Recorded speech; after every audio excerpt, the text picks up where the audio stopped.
Hello, everybody, and welcome or welcome back to the second shelf and a very happy new year. I hope crossed over to the dark side healthily and happily, and that 2023 may be a wonderful year for you. Happy, healthy, successful if you working or if you want it to be. Just, a fabulous year with lots of books. So it's a new year, but what we always do when the new year starts, we look back as if we didn't have enough of 2022. And we look back at the worst and the best of the reading year. So that's what I'm going to do. I have 5 tops and 2 flops so that it's balanced nicely because it was a really, really good reading year. And I'll start off to get that out of the way with the obvious, because if you follow my channel, you know that this book is on the best books of top books of 2022. And that is, of course, Morava Yejide, Creatures of Passage, which was published not last year, but the year before, 2021. And it was, as you can see from the horrible sticker, longlisted for the Woman's Prize for Fiction.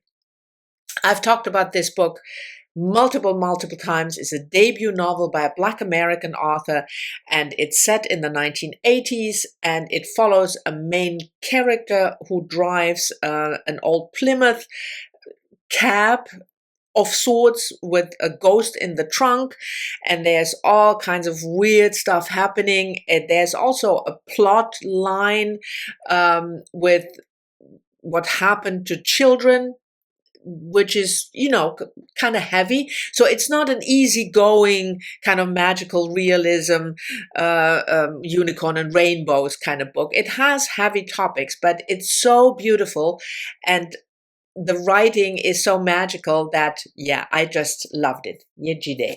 Anyway, you know that because I've talked about that book so many times.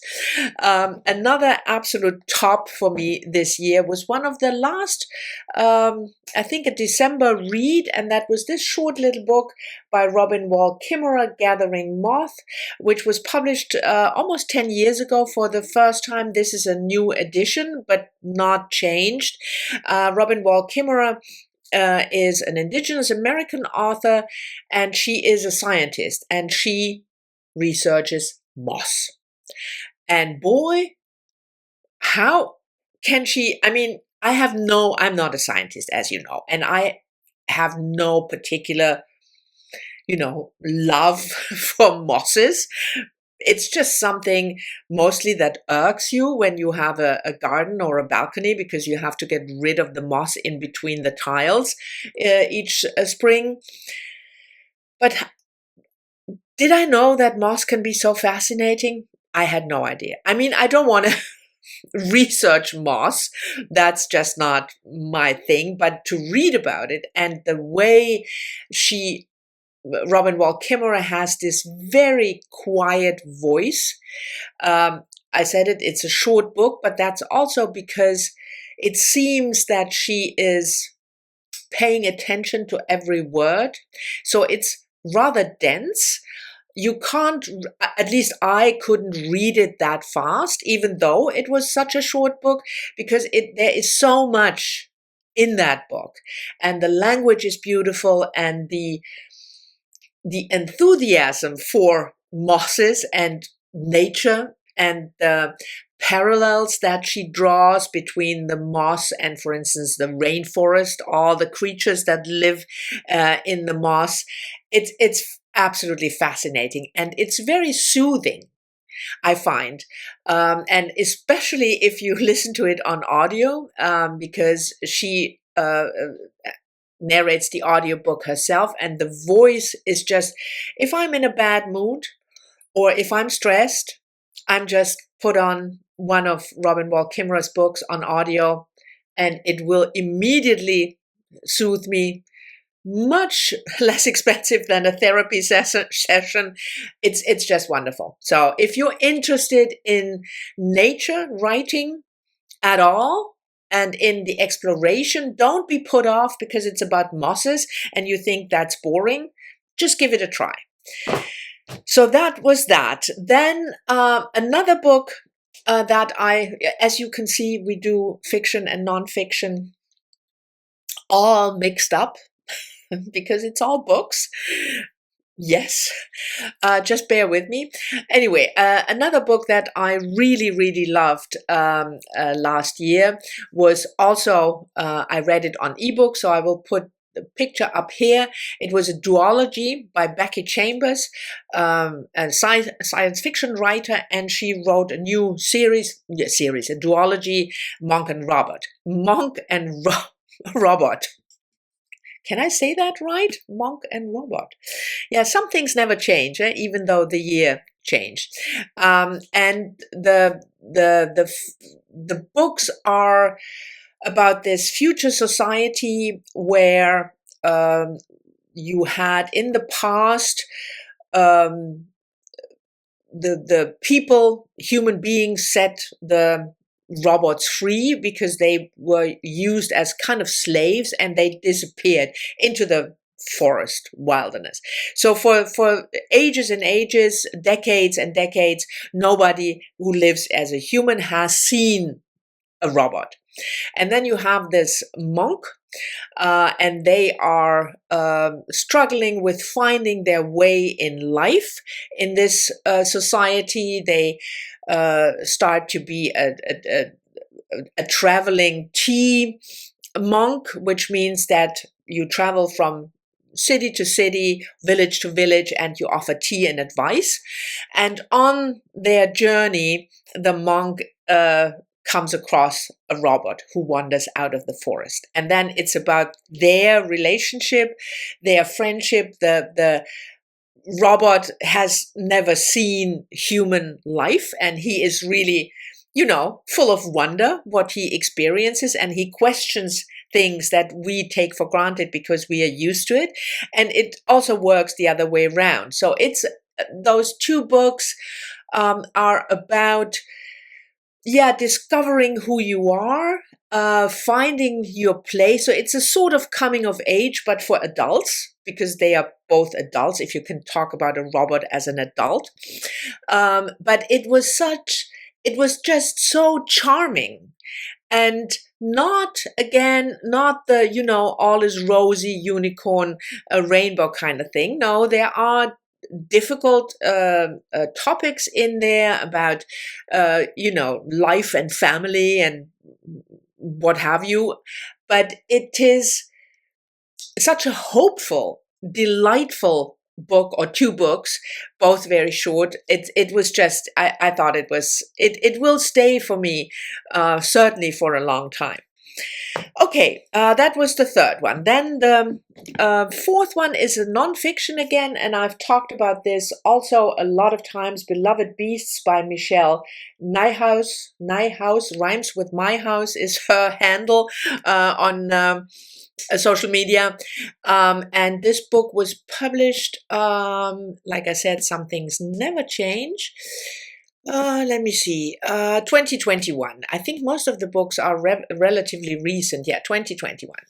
So this is an exploration about nature and how can I put this? This is the author, by the way. And she is she is not a scientist, or she works as a science journalist. And then we go on this journey. I'm just opening the book because I think I want to reread it. So on this journey about evolution and how people dealt with nature, also conserving nature. We go through history, we meet fascinating people who have a certain idea about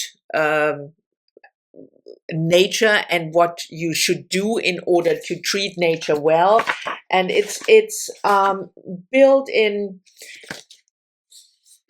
these chapters where you can have one, for instance, one botanist who named the animals, a scientist who escaped the tower. So it's based.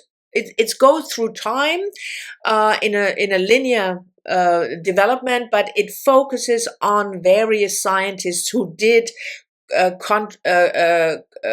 contribute to the naming, to finding out about how it works, how evolution works. I thought it was absolutely fascinating and so well written, as if you almost as if you are reading a crime story, so engaging, and you want to know what comes next and what is going on. So I've absolutely loved this book. So that is number 4 of the tops. And the last one is, like Creatures of Passage, also was a nominee for the Women's Prize, which also, no, I will talk about that in a little bit. And that was Lulu Ellison's Salt Lick. I read that as an ebook as well. I'm trying to get a hard copy just with Creatures of Passage because I loved it so much. So I hope I will get a hold of a physical copy later this year. So this was a crowdfunded book. Lulu Allison is an artist, a poet, and this is dystopian fiction, I would say. Sometime in the future where people mostly live in cities and food production has been moved overseas, but there are a couple of people who hold out on farms trying to make a living there. And then the book follows a couple of main characters, a young boy who still lives on a farm. We make time jumps. You have, and the young boy is a child still when the book opens. And then you have a woman in her 30s who tries to come to terms with the fact that her mother was killed in what was supposed to be a terrorist attack, and she decides to visit the guy who is incarcerated for that crime. So these 3 people, the incarcerated man, the woman who is looking for answers about her past, and the young boy who, of course, is not going to stay a young boy, and how these 3 lives, I have to be careful not to give spoilers, but how these 3 lives are intertwined. It was really, really beautiful. There was one thing that I did not like when I read it. There is this chorus, like in a Greek play, and it's a chorus of cows. And I just didn't feel, I didn't understand it, why it was there and what it was trying to tell me. But that did not diminish my enjoyment of the rest of the book and of the story that is really, really well plotted. But it also tackles the themes that are very topical today, climate change and food, and how do we treat nature.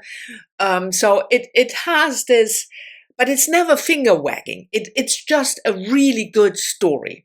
If you don't want to think about all the stuff, climate change, evolution, treatment of animals, you don't have to. It's a really, really good story, and it's well told. And it's another book that will stick with me. And like I said, it was also nominated. It was on a long list for the Women's Prize. And when I did my tops and flops this year, I thought, well, if from 5 books, there are 2 from the long list of the Women's Prize, it might be good to this year again commit to reading the long list. So that's what I will do. Anyway, these were my top reads of 2022. And again, I could have probably chosen at least 1 or 2 other books that I also really loved, but I committed myself to 5. So there you go. On to the flops. The first one is a non-fiction book, and I read Annie Dillard's Pilgrim to Tinker Creek, A Pilgrim at Tinker Creek, I'm sorry, which is a little bit older. Yes, 1974. I think it's the oldest book on the list. Annie Dillard is an author that I struggle with. I'm not a religious person, so her very in-your-face religious ruminations don't interest me. But this book is about what it says. She lives close to a creek, Tinker Creek, and she observes nature. When she takes walks along the creek, and she is a very, very observant person. And the description about nature and animals and little critters, and that's really beautiful, and plants. But it's so pretentious. At least that's how it came across for me. I read it as a buddy read with Adam, and he loved it. He really liked it. He really enjoyed it. But he gets along with Annie Dillard much better than I do. So it's more also my attitude when sometimes when something really irks me, I can't get over it. And there were one or two instances in the beginning where I thought, oh, this is just too pretentious for me. Trying to prove God in the beauty of nature. That's not something that interests me, but it felt for me as if the pretentiousness of the author came across the page, and I just don't like it. So there you go. And the last flop won't be a surprise. It's fiction, and it's one of the books that I really, really disliked. Translated fiction, Natsuo Kurini Out, translated from the Japanese by Stephen Snyder. The original Japanese is from the 90s, and the English translation is relatively new. 2000, well, relatively new. If you're my age, 2005 is relatively new. I just hated this book. It's one of the very few one-star books that I have for last year. It's a crime novel about a group of women who all have the chip on their shoulder, mainly because of the relationships they are in or men they encounter, and then a murder happens, and the group of women tries to help the one who committed the crime. That sounded fascinating, and it's hailed as a feminist thriller. Well, it's not at all. I mean, if a book tells me that a woman could actually fall in love with her rapist during the rape, no. And it's not an individual character, because this doesn't happen, people. It just doesn't. So this book really, really irked me. I still keep it, as you know. I don't throw away books, but I felt it was just garbage. And I'm not saying that very often about a book. I dislike some books, but this was garbage. Anyway, the first video of 2023. Looking back at 2022 with my tops and flops. Thank you very much for watching. Again, thank you very much for sticking with me, for watching, commenting, and subscribing. I'm looking forward to your comments also in the new year, and I'll see you all soon in the next one.